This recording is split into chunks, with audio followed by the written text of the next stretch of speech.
नमस्ते, आपके साथ मैं हूं जयप्रकाश शर्मा और आप देख रहे हैं यूपी मांगे उत्तर। और यूपी मांगे उत्तर में आज बात होगी बम बम बजट की। सरकार कह रही है कि बम बम बजट है, लेकिन विपक्ष को यह बजट कुर्सी बचाने वाला लग रहा है। आज इसी मुद्दे पर बात हो रही है। क्या मोदी सरकार 3.0 का पहला बजट देश के विकास को रफ्तार देने वाला बजट है या फिर कुर्सी बचाने वाला बजट है? क्या केंद्र सरकार का 48,20,000 करोड़ वाला, दोबारा सुनिएगा, 48,20,000 करोड़ वाला बजट गांव-गांव तक समृद्धि पहुंचाने वाला बजट है या फिर कांग्रेस की योजनाओं का कॉपी पेस्ट बजट है? ये सवाल हम नहीं बल्कि पूरा विपक्ष उठा रहा है। बजट को लेकर एनडीए सरकार दावा कर रही है कि इससे देश के सपने पूरे होंगे, अर्थव्यवस्था को रफ्तार मिलेगी। मगर विपक्ष का आरोप है कि इस बजट में सिर्फ 2 राज्य, बिहार और आंध्र प्रदेश को तवज्जो मिली है, क्योंकि मोदी सरकार नीतीश कुमार और चंद्रबाबू नायडू को कंधों पर टिकी हुई है। दोनों सहयोगियों को खुश करने के लिए सरकार ने बाकी राज्यों की अनदेखी की है। हालांकि बजट पर अगर नजर डालें तो इस पर युवा, किसान और नौकरी पेशा लोगों की बल्ले बल्ले हुई है। युवाओं के लिए जहां कई नई योजनाएं शुरू की गई हैं, तो वहीं नौकरी पेशा लोगों के लिए 3 लाख रुपए तक की आय पर अब कोई टैक्स नहीं लगेगा। तो खास पैनल के साथ आज तमाम सवालों पर हम चर्चा करेंगे, लेकिन उससे पहले आप एक रिपोर्ट देखिएगा।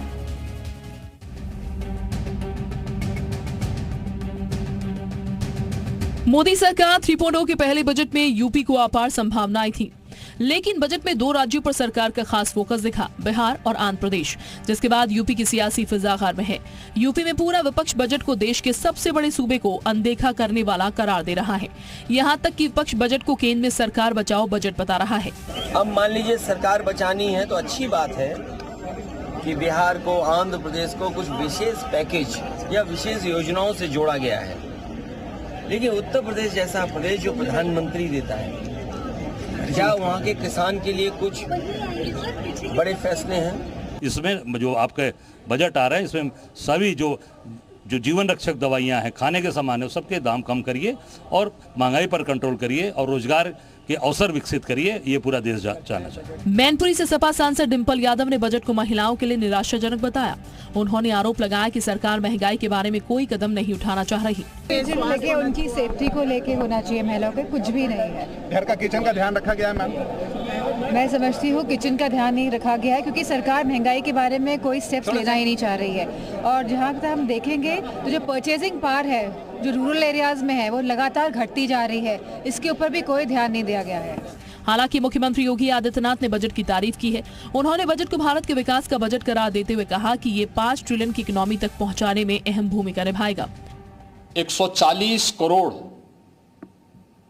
भारतवासियों की आशा, आकांक्षा और अमृत काल के संकल्पों को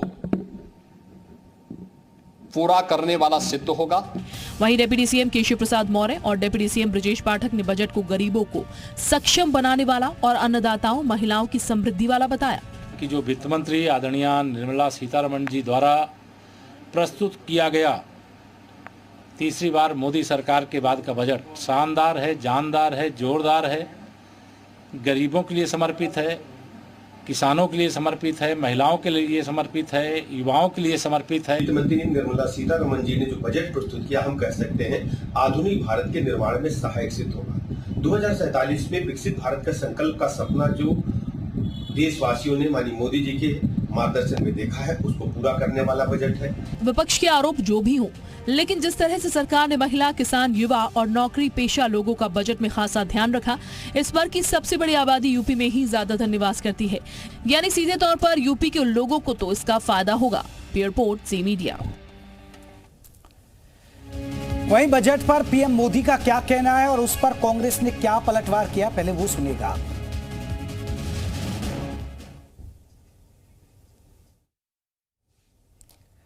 प्रधानमंत्री नरेंद्र मोदी ने इस बजट को ऐतिहासिक बजट बताया, लेकिन विपक्ष सवाल उठा रहा है। देश को विकास की नई ऊंचाई पर ले जाने वाले इस महत्वपूर्ण बजट के लिए मैं सभी देशवासियों को बधाई देता हूं। वित्त मंत्री निर्मला सीतारमण जी और उनकी पूरी टीम बहुत बहुत बधाई की पात्र है। साथियों, ये बजट समाज के हर वर्ग को शक्ति देने वाला बजट है। ये देश के गांव गरीब किसान को समृद्धि की राह पर ले जाने वाला बजट है। ये बजट पहला तो बहुत निराशजनक बजट है। दूसरा, ये अपना सिंहासन बचाने के लिए ये बजट किया गया है। तीसरा, जो किसानों के लिए हम अपेक्षा कर रहे थे एमएसपी गारंटी का, और कानूनन उसको कुछ एमएसपी को मजबूती मिलेगी और फर्टिलाइज़र और दूसरे पेस्टिसाइड इसके लिए कुछ सब्सिडी भी मिलेगा। ये सारी चीज़ें हमने एक्सपेक्ट किया था, वो भी इसमें नहीं है। तो चलिए, हमारे साथ तमाम मेहमान जुड़ेंगे, लेकिन आपको बता दें, हम जल्दी से आपको कुछ मुख्य बिंदु बता देते हैं। जो दर्शक नहीं देख पाए कि बजट में क्या है, वो जल्दी जल्दी बता देते हैं। 20 लाख तक का आपको बता दें मुद्रा लोन, ये आपको बजट की 10 बड़े बात है। आधी आबादी के लिए 3 लाख करोड़। एजुकेशन लोन के ब्याज पर छूट, यानी आप एजुकेशन लोन लेना चाहते हैं तो आप ब्याज पर 3 लाख तक की आय पर कोई टैक्स नहीं देना होगा। पीएम गरीब कल्याण योजना 5 साल के लिए और बढ़ा दी गई है। वर्किंग वुमेन्स के लिए हॉस्टल्स बनाए जाएंगे ज्यादा से ज्यादा। पीएम आवास योजना के तहत आपको बता दें कि 1 करोड़ घर और बनाने का लक्ष्य रखा गया है। 100 शहरों में औद्योगिक पार्क डेवलपमेंट किए जाएंगे। इसके अलावा 5 करोड़ आदिवासियों के लिए उन्नत ग्राम अभियान चलेगा। इसके अलावा पहली जॉब पर ईपीएफओ में 15,000 रुपए इंसेंटिव, ये बहुत महत्वपूर्ण है। पहली जॉब पर युवाओं के लिए ईपीएफओ में 15,000 रुपए इंसेंटिव मिलेगा। ये आपको बता दें कि ये युवाओं के लिए बहुत अच्छा है। तो ये समृद्धि वाला बजट है या कुर्सी वाला बचाव वाला बजट है, इस पर बात करेंगे। हमारे साथ आपको बता दें, हमारे साथ तमाम मेहमान जुड़ेंगे और अपने मेहमानों से हम चर्चा करेंगे। आपको बता दें, हमारे साथ अब मेहमानों के जुड़ने का सिलसिला शुरू होगा कि आखिरकार इस बजट के बारे में क्या कहते हैं। हमारे साथ आपको बता दें, आनंद दुबे रहेंगे, प्रवक्ता रहेंगे बीजेपी की तरफ से। हमारे साथ कपिल श्रीवास्तव जी रहेंगे समाजवादी पार्टी की तरफ से। हिलाल नकवी साहब रहेंगे कांग्रेस की तरफ से। हमारे साथ राजेश अग्रवाल जी भी रहेंगे, अर्थशास्त्री हैं। पवन ठाकुर जी रहेंगे हमारे साथ, कृषि बजट एक्सपर्ट्स हैं। हमारे साथ doctor Ranjeet Mehta, executive director PHDCCI यानी PhD chamber of commerce and industry के भी हमारे साथ ये खास मेहमान रहेंगे। तो धीरे धीरे करके सभी मेहमानों से हम चर्चा करेंगे और हमारे साथ आपको बता दें मेहमान जुड़ गए तो रुक कर लेते हैं। आनंद दुबे जी हमारे साथ जुड़ गए हैं। आनंद जी, सबसे पहले चर्चा की शुरुआत आपसे ही करूंगा। सर, बीजेपी से ही जानना चाहेंगे कि दुबे साहब, इस बजट में क्या ये कुर्सी बचाने वाला बजट है या ये समृद्धि वाला बजट है? सर देखिए, सबसे बड़ी बात है कि ये विकसित भारत का बजट है और 2047 के लक्ष्य को रख के इस बजट को डिजाइन किया गया है। बहुत से लोग ऐसे भी हैं जिन्होंने प्रतिक्रियाएं दी हैं, उन्होंने न तो बजट भाषण पूरा ढंग से सुना और ना ही उसको पढ़ा है, लेकिन एक रटी रटाई प्रतिक्रिया जो वो पिछले कई बार से देते चले आ रहे हैं वही इस बार भी दिया है। ऐसा कोई सेक्टर नहीं है जिसके बारे में बजट में बात नहीं की। अब मैं एक चीज की तरफ आपका ध्यान आकर्षित करना चाहूंगा जी। ग्रामीण और कृषि अगर दोनों को मिला दिया जाए, ग्रामीण में 2,65,000 करोड़ का ग्रामीण विकास को बजट दिया गया है और 1,51,000 का जो बजट है वो दिया गया है कृषि को लेकर। अगर इन दोनों को क्लब कर दिया जाए तो 4 लाख करोड़ से ऊपर का बजट, यानी कृषि का बजट जो कभी 13-14 में 27,000 करोड़ था, आज 5 गुना बढ़ के 1,51,000 करोड़ हो चुका है। तो कृषि क्षेत्र में हमारे किसानों को कैसे बेहतर, और दूसरी चीज, सबसे इंपॉर्टेंट चीज क्या है कि सब्जियों की जो सप्लाई चेन उसको मजबूत करने की बात की गई। इसी तरह दलहन और तिलहन की फसल में कैसे किसानों को फायदा पहुंचे, कैसे स्टोरेज सिस्टम हो, कैसे मार्केटिंग सिस्टम हो, इस पे बात की गई है। इसके अलावा जो प्रमुख फसलें हैं उनको न्यूनतम समर्थन मूल्य के दायरे में लाया जाए और उनका न्यूनतम समर्थन मूल्य मिलता रहे, इसकी बात की गई है बजट में। इसके अलावा अगर आप युवाओं की बात कर लें, पहली बार आप देखिए कि युवाओं को 5,000 रुपए जो वो 500 टॉप कंपनियों में जाएंगे इंटर्नशिप करने के लिए, तो उसके लिए दिया गया। और ये फंड कहां से आएगा? वो सीएसआर फंड, जो कंपनियां सीएसआर फंड देती हैं, उसको वहां से आएगा। इसके अलावा पहली बार जो नौकरी पाएंगे, ईपीएफओ के जो खाते खुलेंगे, जिनकी 1 लाख से कम सैलरी रहेगी, उनको 15,000 रुपए सरकार जो है वो सहायता देगी। इसके अलावा पहली बार जो नौकरी पाएंगे, 4 साल तक ईपीएफओ में सरकार उनको मदद देती रहेगी। इसके अलावा सबसे बड़ी चीज जो है वो क्या है, जो यूपीए गवर्नमेंट ने एंजल टैक्स लगाया था, जिसकी वजह से हमारे स्टार्टअप्स की जो प्रोग्रेस थी वो बहुत धीरे थी, तो वो सुन लीजिए, वो एंजल टैक्स खत्म करने की बात की गई है। और एंजल टैक्स खत्म होने से स्टार्टअप की संख्या और बढ़ेगी। 100 में था जब यूपीए काल में स्टार्टअप, कुछ 350 के आसपास स्टार्टअप से देश। ठीक है दुबे साहब लबो लुबाब कहें कि एक बहुत अच्छा बजट है, आप कह रहे हैं हर वर्ग को ध्यान रखा गया है, लेकिन दुबे साहब यूपी को क्या मिला? देखिए, आप एक चीज बताइए, 3 करोड़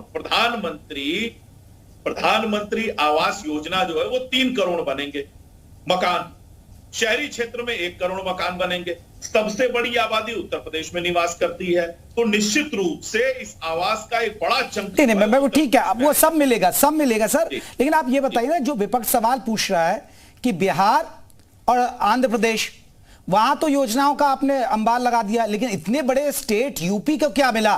नहीं, ऐसा नहीं है कि सिर्फ आंध्र प्रदेश, या आप देखिए पूर्वोदय योजना जो है इसमें उड़ीसा के लिए है, नॉर्थ ईस्ट के स्टेट्स के लिए है। तो नॉर्थ ईस्ट स्टेट में जहां बैंकिंग व्यवस्था को सुदृढ़ करने के लिए एक बहुत बड़ी ऐलान हुआ है। इसके अलावा देश के लगभग हर क्षेत्र के लिए दिया गया। ऐसा चलिए, देश के और भी मेहमान में जल्दी से एक रिएक्शन। कपिल जी, कैसा लगा बजट आपको? ये तो कह रहे हैं विकसित भारत की तरफ जा रहा है ये बजट।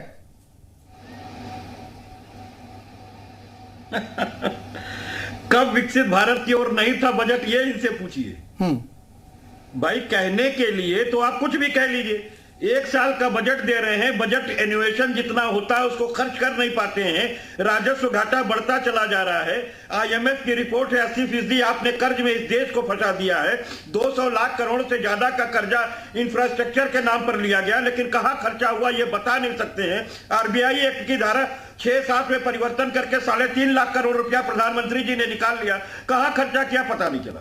खैर, अब मैं मुख्य बजट पे बात कर लूं, जो आम आदमी के जेब में जाना चाहिए था।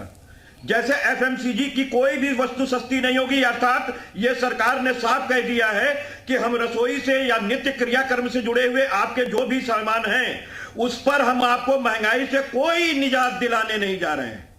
साथ ही पेट्रोलियम प्रोडक्ट पे, चाहे डीजल हो, पेट्रोल हो, CNG हो, LPG हो, किसी पर कोई राहत इस देश की जनता को नहीं पहुंचाई गई है। यानी महिलाओं के किचन का भी ध्यान नहीं रखा गया, पुरुषों के पॉकेट का भी ध्यान नहीं रखा गया है, क्योंकि महंगाई पे काबू करना आपके बस की चीज नहीं। अब जहां तक रह गई बेरोजगारी को एलोपरेट करने वाली बात, ये लोकेट नहीं कर पा रहे। 23 लाख से ज्यादा पद आपके जो है वो सरकारी उसमें जो है शेष बचे हुए हैं, उनको भरना है। आपने उनके लिए तो कोई बात ही नहीं की इस बजट के अंदर। आपने केवल 500 उद्योगों की बात की। आप मुझे ये बताइए, उस उद्योगों में आप लगवा करके स्टाइपेंड दे करके आप जो नकल करने की कोशिश कर रहे हैं, जो कि मैनिफेस्टो था कांग्रेस का, उसको भी नकल भी अकल से की जाती है महाराज, वो आपके पास है नहीं। कांग्रेस ने तो स्पष्ट रूप से कहा था कि 8,500 रुपए प्रति महीना हम इनको स्टाइपेंड देंगे और इनको हम प्रोग्राम सिखाएंगे, कौशल, चाहे वो अपने सरकारी संस्थानों के अंदर और प्राइवेट दोनों में। इन्होंने नहीं किया। ये मुझे बताएं, परमानेंट नौकरी ये देंगे कि नहीं देंगे? शिक्षा रोजगार पर 1,54,000 करोड़ का बजट तो रखा है ना सर इन्होंने। आपके पास नहीं, कपिल जी, शिक्षा के और रोजगार के लिए 1,54,000 करोड़ का है, और 15,000 रुपए EPFO में रजिस्टर होने के बाद 15,000 रुपए देंगे ये इंसेंटिव।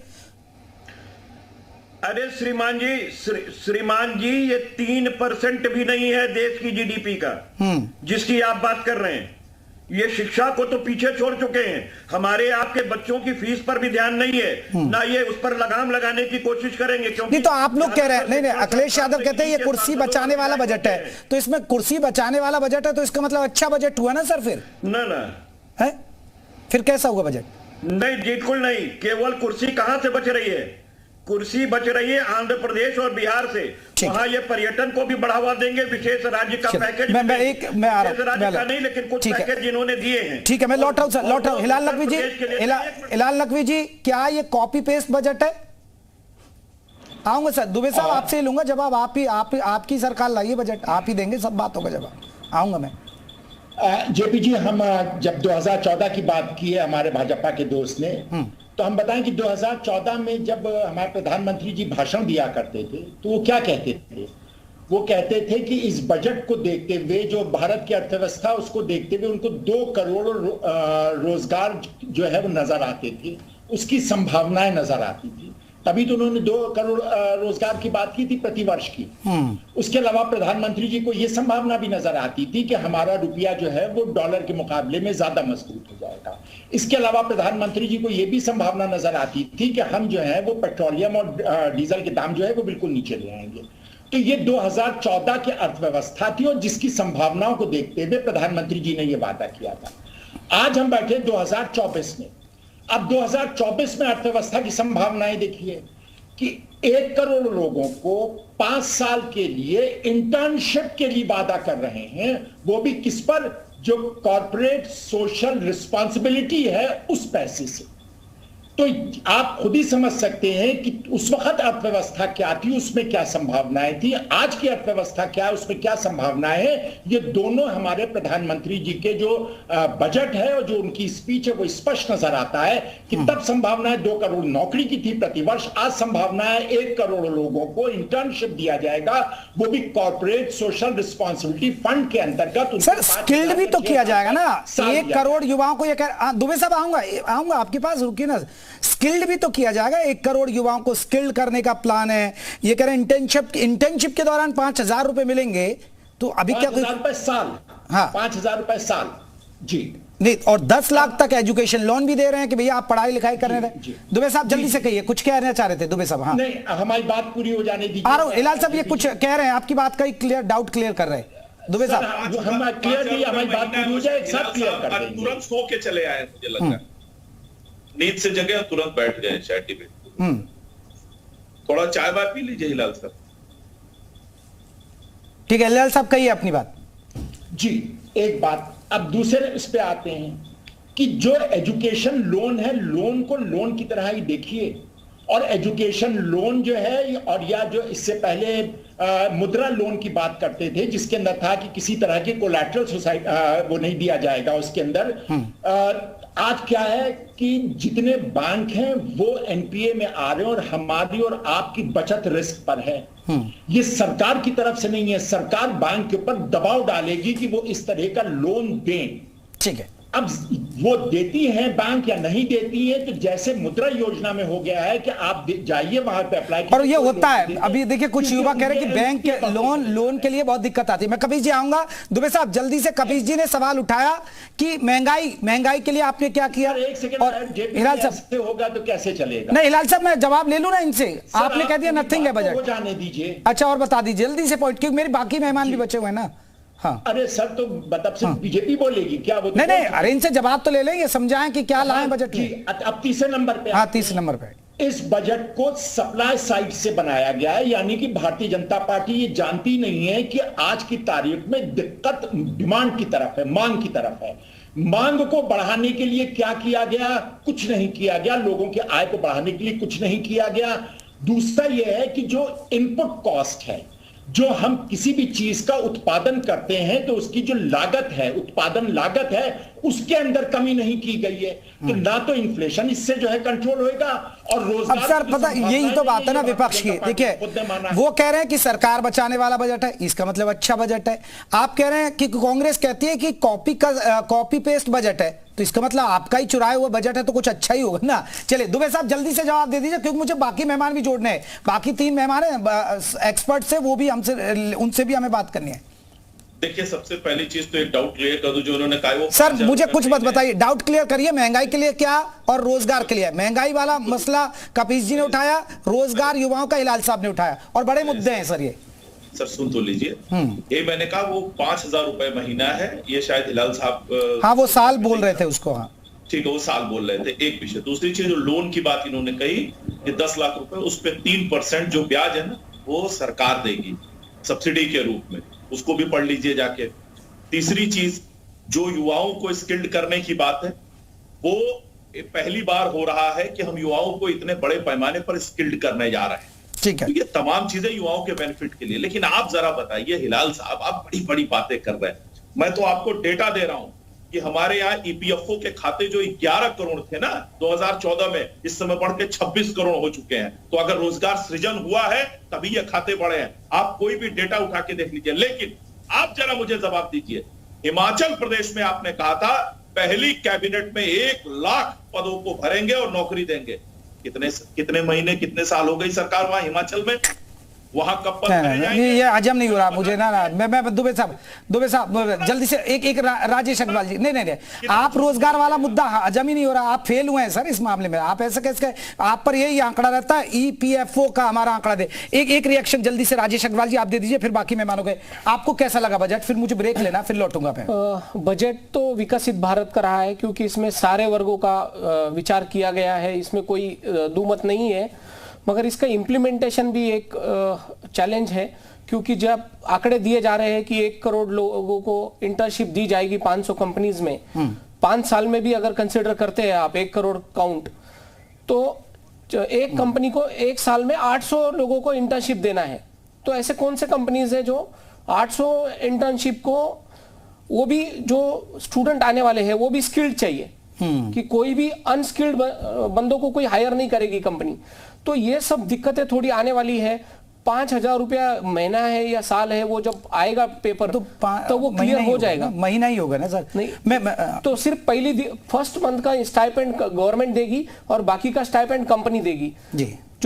तो 5,000 साल का ही हुआ वो। जो स्टूडेंट है उसको तो पूरे साल मिलेगा 5,000, मगर जो फर्स्ट इंस्टॉलमेंट है वो सिर्फ गवर्नमेंट देगी। चलिए मैं राजेश जी आऊंगा और भी